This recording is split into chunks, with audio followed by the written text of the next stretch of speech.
Be a part of the best pro wrestling podcast today by supporting the Going In Raw Patreon. You can enjoy access to the live taping of the show, exclusive merchandise, and patron-only episodes, and so much more. Support Going In Raw today. Click the link in the description. This is Charlotte, and you're watching Going In Raw. That sounds terrible. What's up? This is the most must-see WWE superstar of all time and his lovely, gorgeous wife, Marie. And you are going in Raw. What's up? It's your girl, Sasha Banks, the legit boss, and you are watching Going In Raw. Oh, baby, I like it raw. Oh, baby, I like it raw. And you are tuned in to Going In Raw right now. How you doing?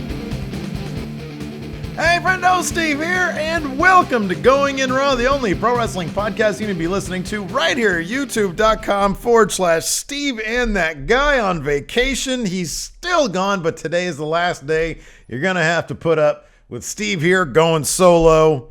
Larson texted me a couple hours ago, said, I've landed, I'm on the tarmac, I can Skype in. And I said, don't worry, Smackdown was boring as shit. Nothing happened on SmackDown. Nothing was advanced on SmackDown last night, except for a couple formalities, which we all saw coming anyways. There were some good things. There were some bright spots, and I'm going to talk about those a lot today. But by and large, I said, Larson, look, you can if you want to, but you're on vacation. Go enjoy your family. Have a good time with them. Just really take as much time as you need. I know he's coming back tomorrow. He's going to be here in the studio tomorrow. In my office tomorrow. And so everything will be back to normal. Dad is coming back. Everything's going to be back to normal. But I felt like today, like if there was some huge development or there's some huge swerve, some like massive thing happened on SmackDown, I'd be like, yeah, by all means, go ahead and Skype in. I said, Larson, just leave it alone. It's okay. Go be with your family. Everything's cool. Nothing happened. I have nothing to talk about today. It's probably going to be like a 10-minute podcast. Probably not, because I'm actually going to talk about SmackDown. But anyways, Larson's gone. Anyways, like I was saying, you can find the show at youtube.com/Steven Larson, anywhere fine podcasts are available. Be sure to hit that subscribe button and also a little notify bell on YouTube right next to it. It lets you know whenever there's new Going In Raw content. We're also available at the Patreon at patreon.com/Steven Larson. We've got 53 people watching right now. More than yesterday. What's up with that? The SmackDown episode is better than... I didn't even tweet this out. I should probably tweet this out. Yeah, so we got... And that's at the, $5 a month Patreon mark. You get 3 live streams. A Raw recap, SmackDown recap, and NXT 205 Live recap. You get those Tuesday, Wednesday, and Thursday at 11:30 a.m. Pacific time. That's 2:30 a.m. or 2:30 p.m. Pacific Eastern time. So good for you guys. Check that out. We got all sorts of other rewards over there. Oh yeah, this episode, the very last episode of Going In Raw, that's sponsored by the Friendo Workshop. You know what that is? It's my Etsy store. Do you know that I used to do comic books and I got a whole ton of them left in my garage, and I'm selling these bad boys there, because why not, right? Extra money. I got like a little sketchbook thing you can get there, and a ton of like art prints. Look at this. I made a picture of myself, and you can buy that. I'll sign it for you. Do a little sketch too. Thanks to Friendo Workshop for sponsoring Going In Raw today. Oh man, that never gets old. But I've got like 20 orders since I started doing this on Monday. So Larson, you can take the whole week off as far as I'm concerned, because I'm racking up the money while you're gone. I'm joking. I want him back. Anyways, we're also at Pro Wrestling Tees, prowrestlingtees.com/Going In Raw. The fuck? Oh, it's my niece. What is she bugging me about? It's her birthday. Happy birthday, Talia. Anyways, yeah, the t-shirts are on the floor, so I'm not going to pick them up. But we have some really great designs there at our Pro Wrestling Tees shop. So be sure to go check those out. Great prices, great designs, quality merchandise. ProWrestlingTees.com/Going In Raw. So there we go. And yeah, I got like a chat room going here. So I'm not alone. I'm not really alone. I got our patrons in the sort of YouTube channel chat thing. Somebody asked, will the Etsy store, will the Friendo Workshop still sponsor the show with Larson on board? No, man. No. Once he's back, then that's it. We'll get sponsors. when they show up. So, yeah. Anyways, let's talk about SmackDown. As you guys know, I try to keep it positive. Me and Larson both try to keep it positive.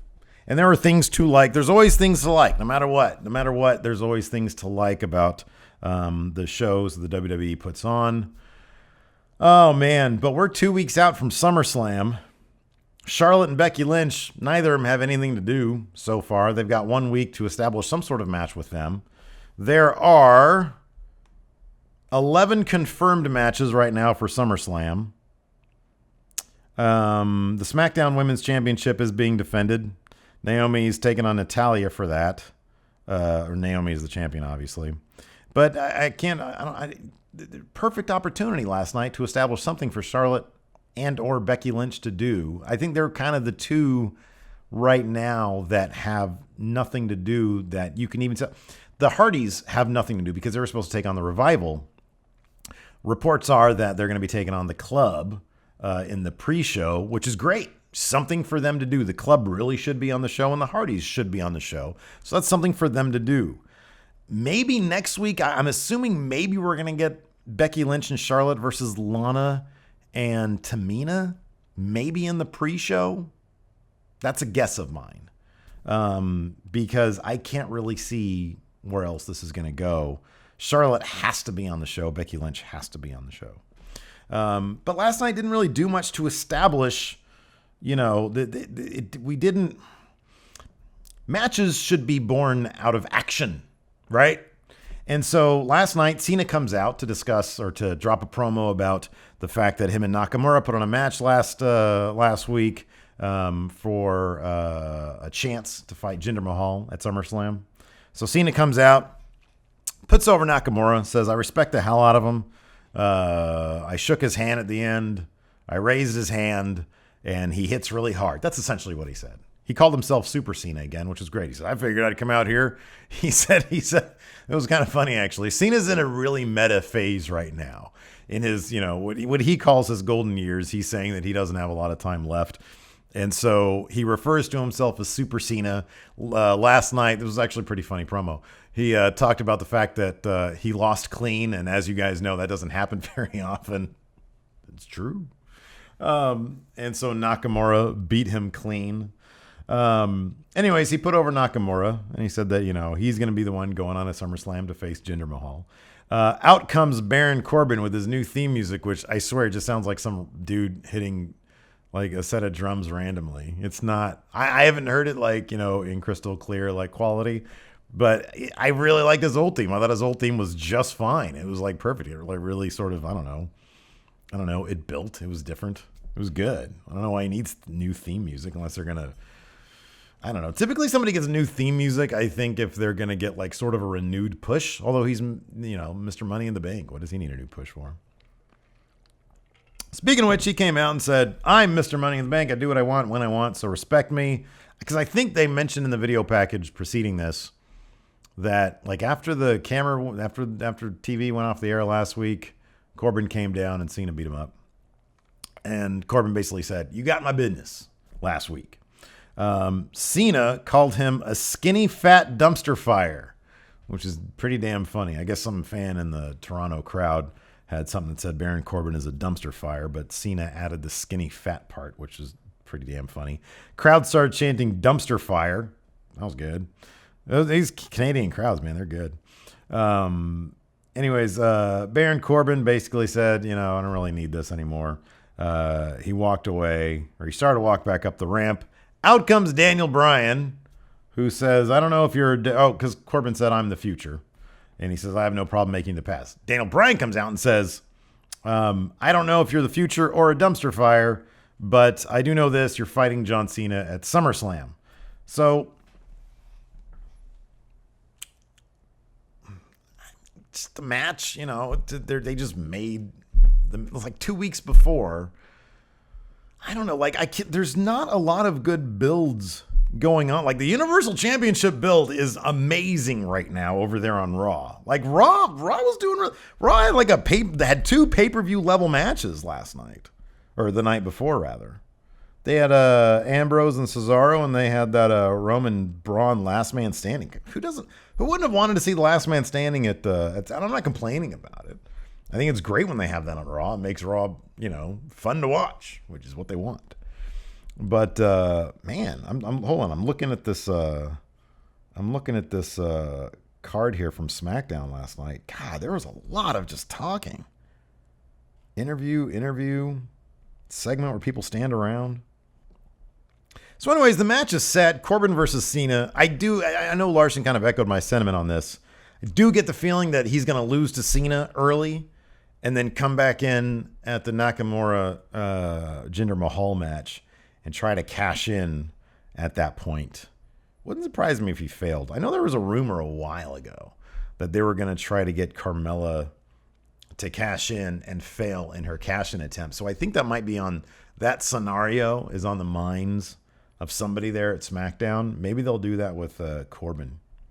But I don't know. I never know week to week if they really like Corbin, if they don't like Corbin. Sometimes I do get the feeling that we've heard before they might be getting tired of Corbin, but who knows? So anyways, that match is made. Cena versus Corbin. I mean, it'll be what it'll be. It all depends. As always, it all depends on if John Cena wants to put Baron Corbin over. I mean, we saw his, we got 10 minutes of a match against Nakamura last week, and it was fantastic. It was fantastic. It really felt like Cena understood how big Nakamura can be, should be, is. And Cena likes putting those guys over. So I put over AJ Styles last year at SummerSlam. I don't know. I get the feeling. I could be wrong about this. I could be completely wrong about this. I get the feeling that Cena won't feel like Baron Corbin has earned the respect of John Cena. I just get that feeling, and I could totally see this. This feels like a Wade Barrett situation, a Nexus SummerSlam situation. I just get the feeling that they're gonna want to book it one way, and Cena might, you're gonna hear about this months, years later. Cena's gonna say, "No, we're not gonna do it that way. We're gonna do it my way," and it's gonna be, not putting Baron Corbin over. I'm not saying he should win. Baron Corbin shouldn't win. I mean, he should, but he's not going to. And I get that it's Cena, but and especially if he cashes in and actually walks out of SummerSlam as the WWE champion. I don't know. I have a hard time caring about this because if it was Cena versus Nakamura, that would be huge. Cena versus AJ Styles again would be huge. Cena would really show up to work, and I just feel like against Baron Corbin, I don't know if he's going to show up to work. Could be wrong. I just don't see it happening. Next up, we had the Usos versus Sami Zayn and Ty Dillinger. We saw Sami Zayn and Ty Dillinger as a tag team 2 weeks ago? It was like an impromptu tag team match. It was, it was Aiden English, who didn't show up this week, and Mike Kanellis, who didn't show up this week. They tagged against Sami and Ty. This is the second time we've seen Sami Zayn and Ty Dillinger tag together. Does this mean they're going to be a team? I don't know. A lot of people like this team. I'm fine with it because it gives Ty Dillinger something to do. I'm not a huge fan necessarily of... Here's my thing. I think Sami Zayn is way bigger than this. He should be way... I think Ty Dillinger is way bigger than this. When you throw two singles guys into a tag team for no real reason, like Seth and Dean are going to be a tag team because they have kind of a story going on. But Sami and Ty, they have nothing going on, so let's just throw them into a tag team. Did we get confirmation that we're going to get Sami Zayn versus... No, there's no confirmation about Sami Zayn or Mike Kanellis at SummerSlam. I don't think they know what they want to do with that. They just keep on going back and forth with it. Anyways, let's see here. So, yeah, we had the Usos versus Sami Zayn and Ty Dillinger. This is fun stuff. Anytime we get Sami Zayn in a match, it's going to be fun. The Usos are a lot of fun to watch these days, man. I'm loving them. At one point, Sammy launched himself outside of the ring. I love when they do. The Usos are so good at actual tag team wrestling, especially heel tag team wrestling, when they're doing sort of tags when people aren't paying attention. Anyways, towards the end, Ty ended up trying to go for the tiebreaker. The Usos got the reversal on it. One guy was sort of holding Ty in place while the other guy went up to the top and dropped like a stomp on the back of Ty's knee. And then Uso number 2. I have no idea which one was which. I think I can tell them apart now. Pretty sure I can tell them apart now. I just forget who did what in the sequence. Anyways, he got Ty in like a half crab type thing. Made him tap out. Ty Dillinger, the weak link in that particular tag team at this point. So, yeah. After that, the Usos picked up the mics and started dropping a promo on the New Day saying we're going to be the new WWE Tag Champions, SmackDown Tag Champions. And they started doing the hip gyrating thing that the New Day does. As they were doing that, the New Day started cutting their like promo from backstage. Don't be sour.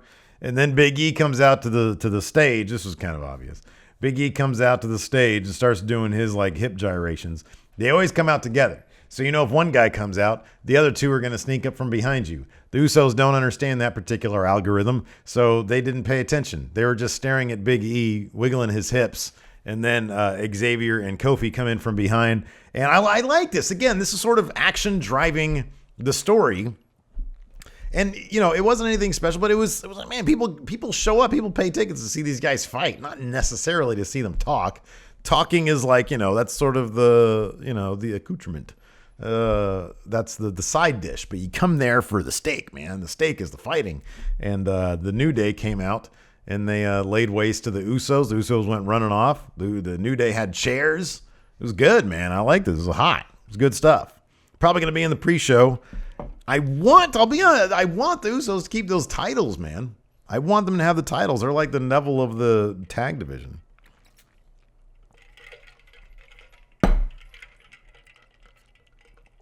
Why is it hard for me to get water out of this thing? Anyways. This is when I need Larson. Because I'm sitting here with this, like struggling, trying to get water out of this hydro flask of mine. These are great, by the way. They keep the water super cold, man. You need cold water. You know. Heard some people a couple of years ago saying, no, you should drink your water lukewarm. It's better for your body. Get out of here. Throw them over the boat. Let's see here. Then we had a Randy Orton interview with Renee Young, where he said Rusev was in the wrong place, wrong time, saying that he wasn't afraid of anybody in the locker room, and so he decided to do something to scare him. The thing is, like, if you go back to last week, Rusev never appeared scared. He was just chilling in the ring, and he wouldn't let Randy Orton in, and then Randy Orton had to, like, run in and drop an RKO on him, but my doorbell just rang. So anyways, Randy Orton was talking about Rusev, and he's got a match tonight. He has a grudge match tonight against Jinder Mahal. So we all knew where that was headed. This is...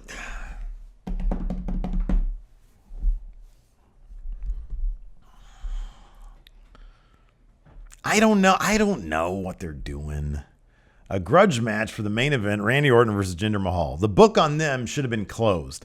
I understand the point that Randy Orton needs to get a win. He needs to look strong going into SummerSlam. Okay? I get that. But at the expense of the world champion, I hate to say that it kills Jinder Mahal, but it kind of kills Jinder Mahal.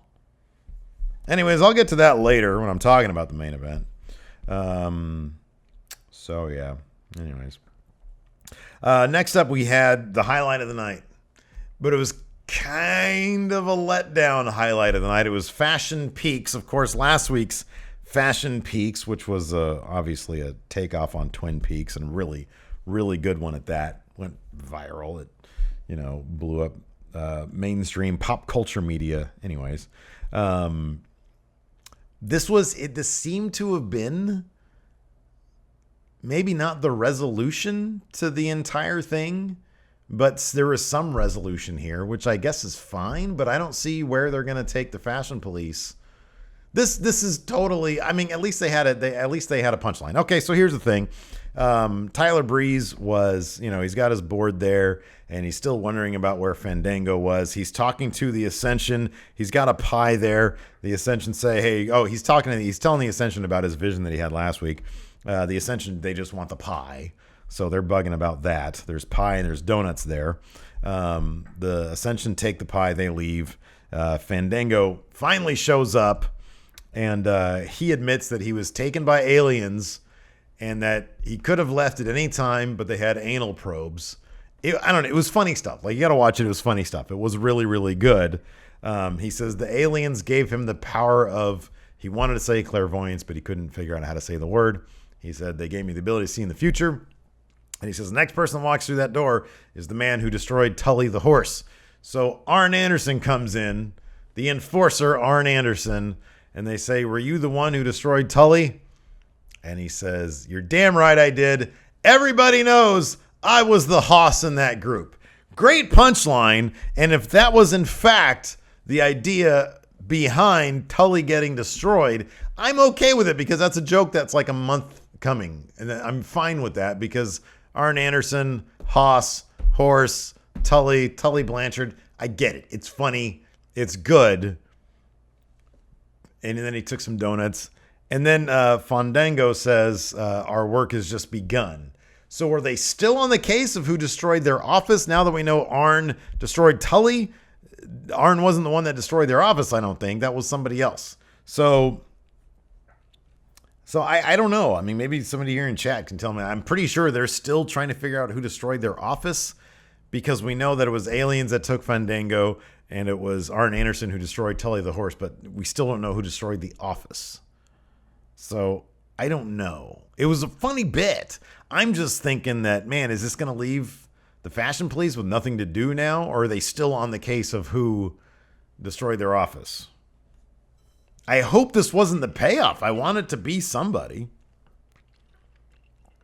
And I really don't want Sin Cara to be involved, although I guess he's been tagging with Luke Harper with a mask on.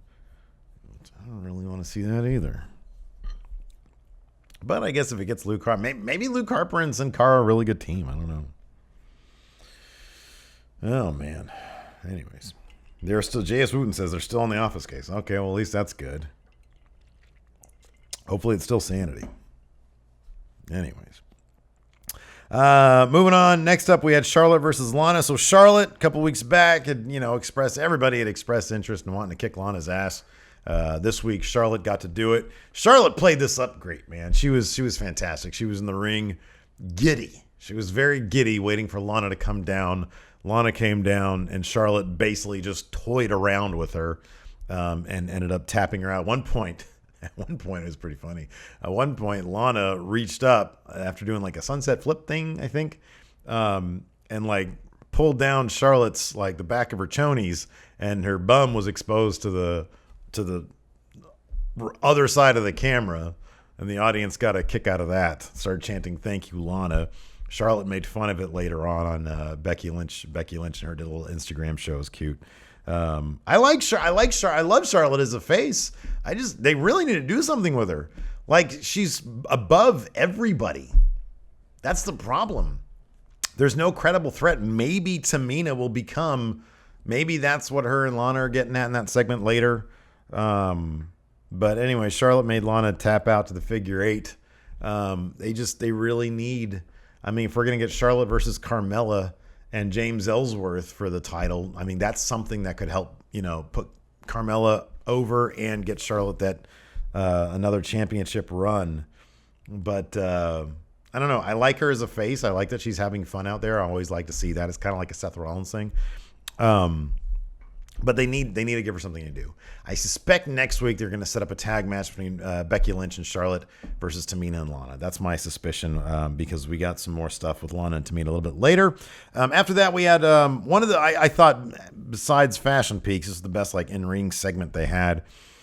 Shane McMahon comes out. He invites Kevin Owens and AJ Styles, of course, the participants in the match at SummerSlam for the United States Championship. Shane will be the special guest referee.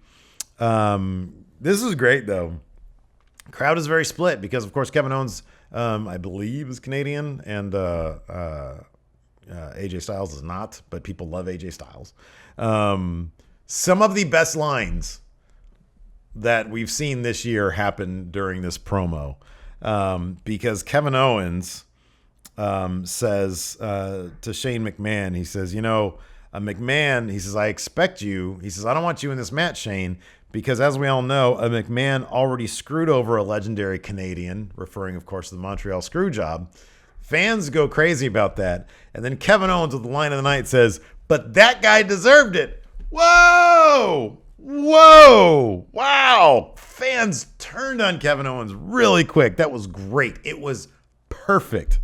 Really well done. Kevin Owens loads up some footage of AJ beating up Shane. He also loads up some footage of Shane McMahon way back in the day screwing over Austin, as while Shane was a special guest referee 20 years ago.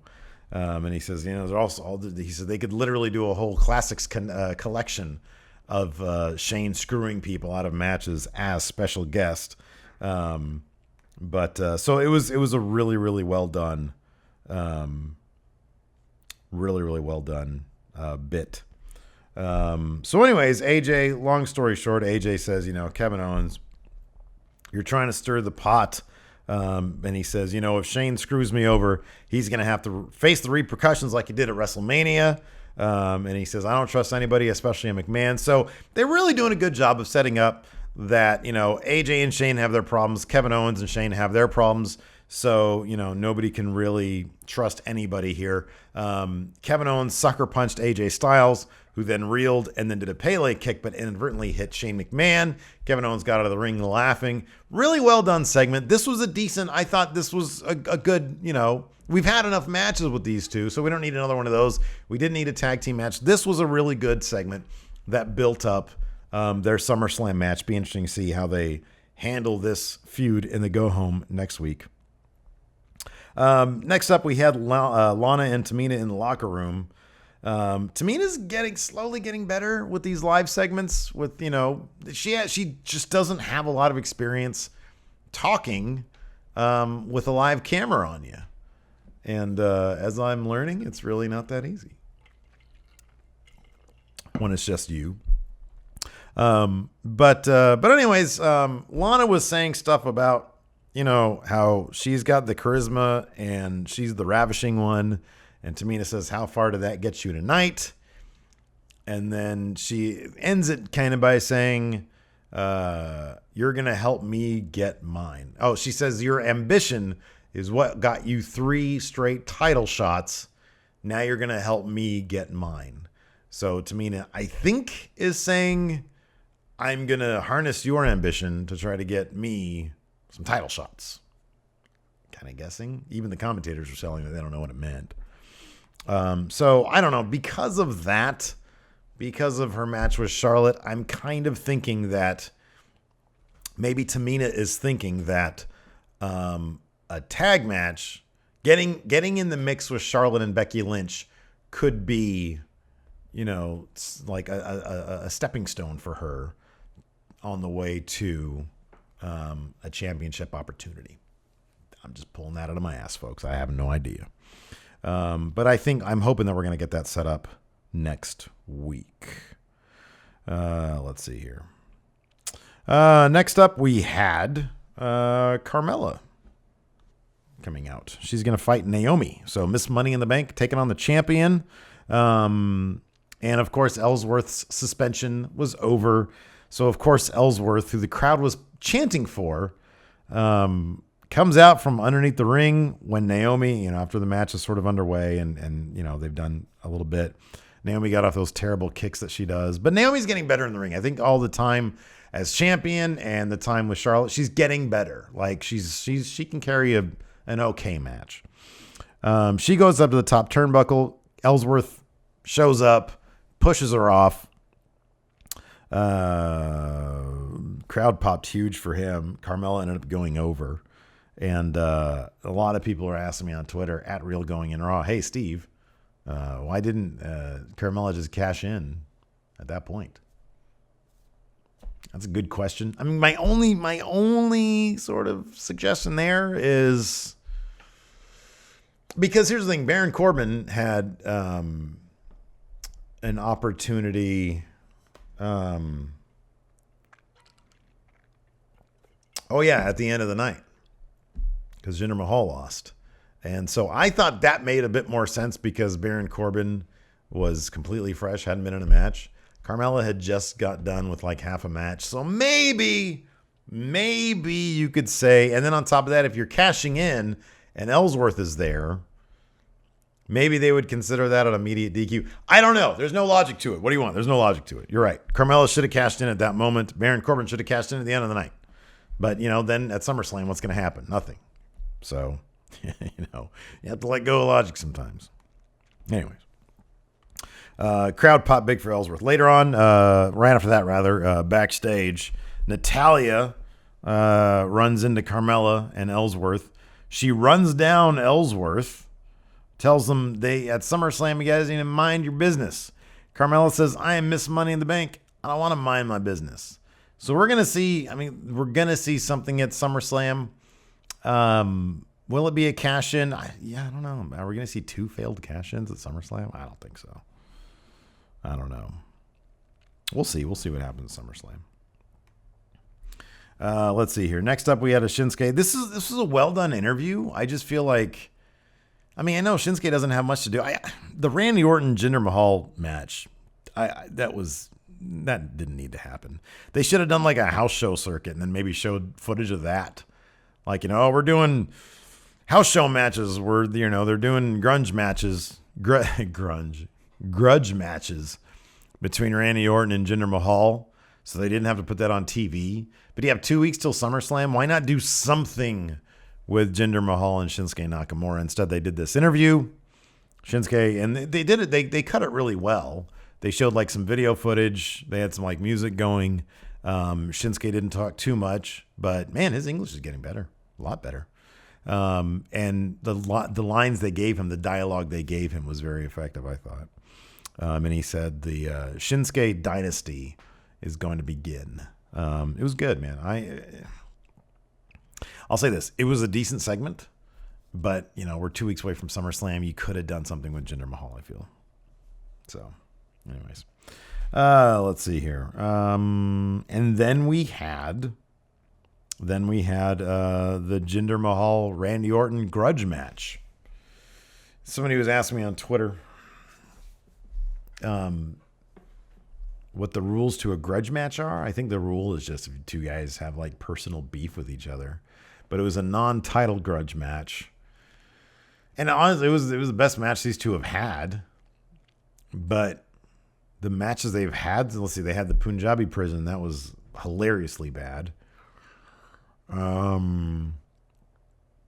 You had the one where his family was out there. I don't think there was any stipulations, but the Singh brothers weren't involved in this one. And that's what made it the better match. Randy Orton went over clean against the champ. Doesn't that kill Jinder going into SummerSlam? Like, I don't know. I don't see the point of that besides satiating Randy's ego. But he doesn't, I don't know if he seems like the kind of guy who really gives a shit about that. It's like, I don't know. Like at this stage in his career, he cares about coming out on the losing end of constant cheating from Jinder Mahal. Do you really need, we all understand, we all get that Randy Orton within the universe of the WWE is a superior competitor to Jinder Mahal, who cheats all the time. Do we really need to see Randy pin Jinder clean? I don't know. So, Jinder Mahal, who finally, by the way, when he comes out, he was holding that title. Like he knows how to hold the title now. He's pretty smooth with it in his entrance. So that's good. But anyway, Randy, he beat him clean.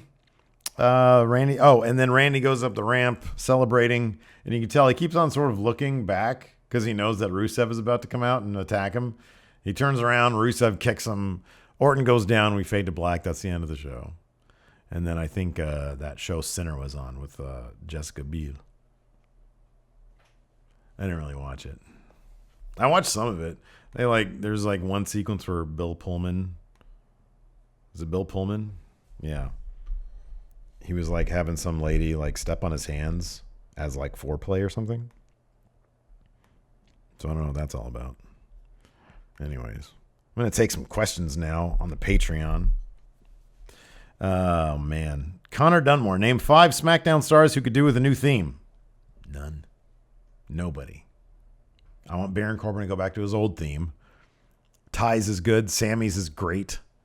Lana's is great. Charlotte's is great. Becky Lynch's is great. Naomi's is great. Randy's is iconic at this point. Jinder's is great. Cena's is great. Daniel Bryan's is great. The Usos is great. New Day's great. The Ascensions is cool too. Aiden English doesn't have a theme song, does it? He just sings. That's awesome. Nobody. Stop dicking with theme songs. Baron Corbin's theme song was just fine the way it was. Goodness gracious. All right. Pop out chat. Let's see here. I'll get some of your suggestions here in chat about Carmella. I'll say, as long as they start Carmella's theme song when like the beat starts, then it's fine. When it had, and I think they do that now, when it has like the whole opening thing, it's no good. Let's see here. Alex Foster, the fat bastard champ. Even if SmackDown is a tightly packed show, do you think cruiserweights having matches every now and then on the show would be a good idea? No, because it's a tightly packed show. You kind of answer your own question there, Alex Foster. Oh, man. Oh, no, I don't know. I mean, no, not really. I mean, Raw has 3 hours. Keep them there. Although, yeah, keep them there. SmackDown already can't handle who they have. Alex C. in chat suggests that Chad Gable could do with a new theme to distance himself from the tag team theme. But it's I'll put it this way. It's better than if it's better than Jason Jordan's new theme. That's terrible. That's awful. So if you're going to give Chad Gable a new theme, man, make it a good one. Get CFOs to do it.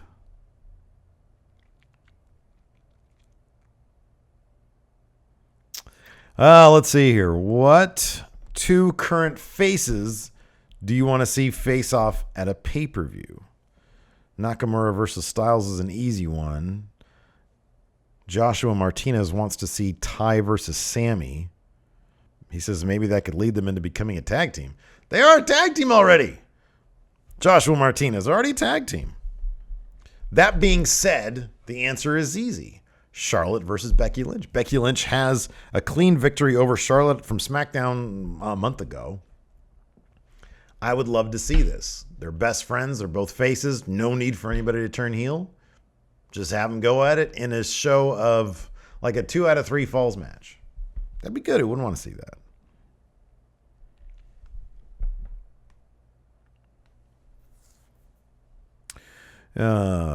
Eddie Jose Guevara Menjivar. I don't do the rolling R's right. Menjivar. I gotta work on my rolling R's. What are the odds that Baron Corbin cashes in and doesn't win the title? I have a sneaking suspicion they're going to do that. But the odds of Carmella trying to cash in and win the title, I think, and not winning it, I think are better. Mainly because we've heard that might be the case. Or that that's what they wanted to do. If they really want to make a star out of Shinsuke Nakamura, could you imagine like the crowd pop that would, because he's huge right now. Usually when somebody cashes in, it doesn't matter who it is. If they cash in, the crowd is happy. I think they were bummed out when Sheamus cashed in. Even on Roman Reigns, I think the crowd was not happy with that. But 9 times out of 10, the crowd is huge because it's like something new. It's something fresh. It's like, oh, it's going to happen. It's going to happen. If Baron Corbin cashes in on Shinsuke, I think people will not be happy about that because we really want a Shinsuke title reign. But if he fails, I think that's going to be the one time where a failed cash in, the crowd would go apeshit over it. I really kind of believe that. People in chat right now are talking about a 3rd hour SmackDown. I don't think they could do that until the new TV contract comes up. Wouldn't surprise me if they try to get the same money and add a 3rd hour SmackDown, because I don't think production-wise it would add that much to the show, like monetarily. But, you know, the ad revenue they can make off of a 3rd hour of SmackDown, I think it would be silly for them not to consider it. But then I'm not a businessman. I don't know. Let's see here. Ooh, we got a power rankings request from Darth Cadus. Top 5 wrestlers who have got themselves the most over since the brand split. He says Strowman, Joe, Miz, Bliss, and Breezango. I'm going to agree with, I'd say Alexa Bliss, number 1. I'd say 2 is probably the Miz. 3, Carmella. 4,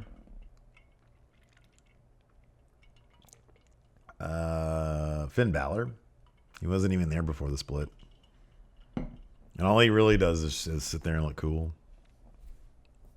5, Baron Corbin. Good point here from the chat. Dami Ray says they need to do an overrun. That, I think, would actually be huge for SmackDown. Because the thing about Raw that I like is that it's always kind of, you never know. Like, you go into, it's like, oh, how much of the overrun are they going to do? Like, they give themselves time to breathe, and you never know exactly when the payoff's going to happen. With SmackDown, you're sitting there, and it's, 6:59 here on the West Coast, if we're getting the East Coast feed. And I know it's going to end in a minute, The more unpredictability you can add to wrestling, the better it is.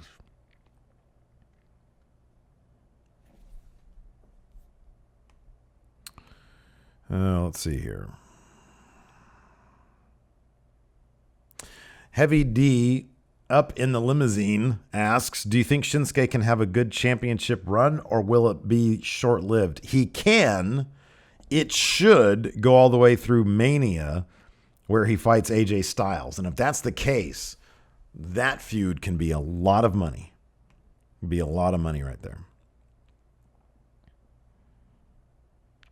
Ooh. See, this is when I need Larson here. Old King Cole Kerfman says, if Sammy and Ty become an official team, should they get a new name, and what could it be?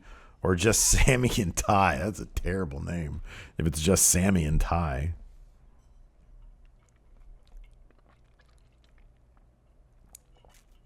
I don't know. What's a good tag team name for them? Chat's usually better for this than I am. The Perfect Zane. I was putting over Sammy. Let's see here. Ooh, good question. Michael Berry. If there was an inter-brand women's tag team belt, who would you two put together to be the inaugural champs? An inter-brand women's tag team belt. Wait, I don't even get the question. I assume he means one woman from each brand. I thought he was going to say intergender. Before I read it, I just saw inter, and I was like, ooh, intergender? Intergender tag teams. That'd be fun wrestling. I'd put Sami Zayn and Becky Lynch together because their theme songs are essentially the same thing.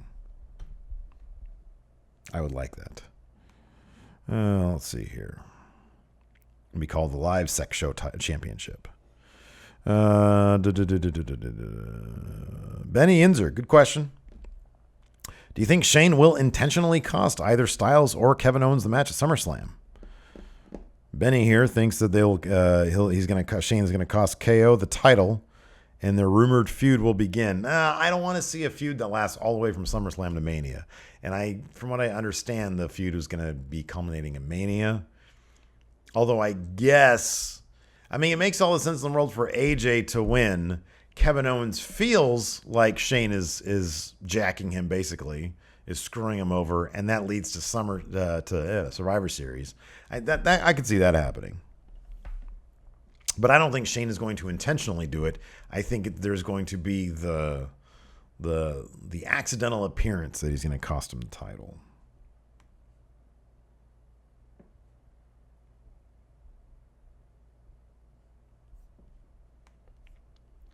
Danger Dolan says Cena is becoming more likable now that he is more meta. If we get Roman versus Cena at Mania and Cena gets cheered, is that mission accomplished for Vince? Good question. I have no idea. I don't know if Vince cares that Cena gets cheered. And I think Vince cares that Roman gets cheered. I don't think he cares that Cena gets the boo earns treatment, the yay nay treatment. I think it's mission accomplished if Roman gets cheered, right? Maybe. I don't know. I find it funny.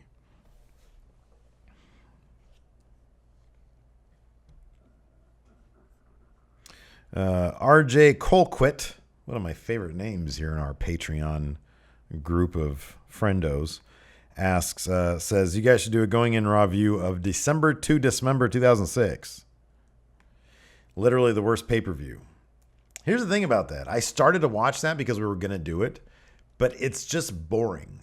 And there's nothing worse to review than things that are boring. Yeah, the card is terrible. I watched the first two matches and I was like, I don't have anything to say about this because it's just boring. It just looks like a bad episode of WWE's ECW. So probably not going to go on the list unless there's overwhelming demand for it. Alex Carenti has a question. Says the U.S. title picture right now is intriguing. We are getting a lot of teases at a Shane turn or some kind of shenanigans. I've always enjoyed a heel Shane. And unlike Steph, Shane normally allows wrestlers to get their revenge on him. Good point. Do you guys want to see a heel Shane? I agree that I think Shane is a terrific heel. It might be too much of a character shift for him to go full heel. And I like my character shifts to at least have some sort of motivation behind them. And I like to see it happen as opposed to just, I'm good going in, now I'm going to be bad. Traditionally, when that worked back in the day, these days when they prefer their characters to just, say what you will. I'll say this. Everybody who's asking for a Roman Reigns heel turn, they're getting him over in a way that on sort of their own terms. I'm not saying that this is planned or not, but they've stuck with who Roman Reigns is. They've stuck with it. He comes out, he beat The Undertaker. He retired The Undertaker at Mania, and he brags about it, as he should. And that and the Braun Strowman thing, in my mind, he might be getting boos, and the Roman Reigns experiment might be coming to an end. I don't know what that even means, really. They're going to probably put the Universal title on him either at SummerSlam, Survivor Series, the Rumble, or Mania. Well, I would say either Survivor Series or Mania, they're going to put the title on him. And then they'll find out whether or not he's going to be a draw or not. Or he can be like the face of the company or not.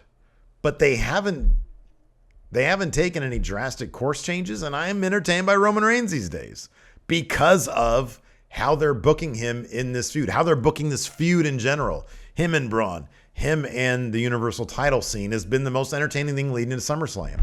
And I'm on board with Roman Reigns. Do I want him to win? Not really.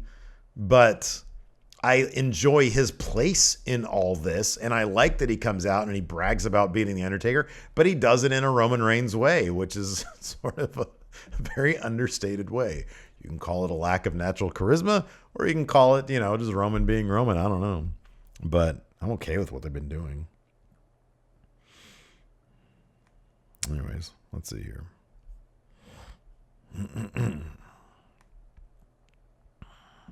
Oh, here we go. The NWO's 145th member says, hey, friendos, first-time patron, first-time question asker.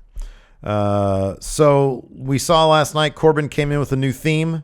So power rank wrestlers that need a new theme or should go back to their old theme. Okay, I'll do that. No, I don't know about that one. Who should go back to their old theme besides Baron Corbin? Who has an old theme? I'll just think about this on the fly because I've already sort of talked about wrestlers that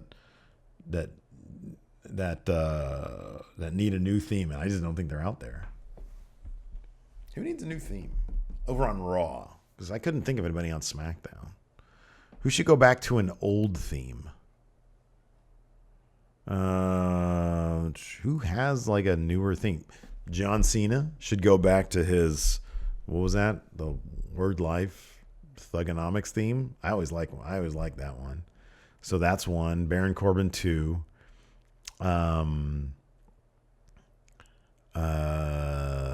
Who else should go back to an old theme? Seth Rollins should go back to before somebody screams, "Burn it down!" So there's 3. No, was that 3 or 4? I don't know. Who else? Randy Orton should go back to his old theme. That was like 10 years ago.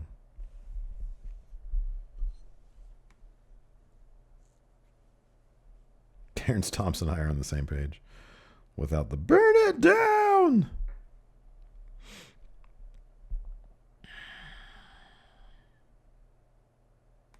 All right.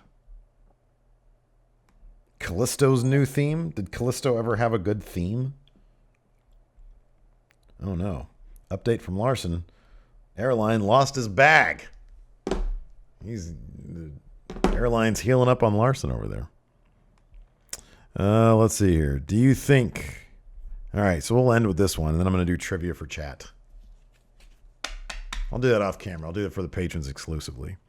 Scott Hall's Toothpick asks, do you think they will have both Money in the Bank winners cash in on the same night? I'm going to say no. I'm going to say this. I'm going to say Carmella will. I'm going to say Baron Corbin is going to tease it, but he's not going to do it. Unless Carmella does it and wins and Baron Corbin does it and loses. I can kind of see that too. I don't know. I think Carmella walks out of SummerSlam as champion. And I'm going to say Baron Corbin doesn't and Shinsuke does. That's my prediction. We're going to do official predictions next week. Anyways. I'm going to do trivia with my patrons, with our patrons, with the patrons. That's it for the show. I hope you enjoyed Going In Steve, because Larson's back tomorrow, assuming he gets his bag back. We'll get an update on that story tomorrow. Thanks for tuning in. I appreciate it. Go to etsy.com/shop/MF Steve here. This is a decent book. I wrote it and I drew it because I got skills, people. Thanks for tuning in. I'll talk to you guys later.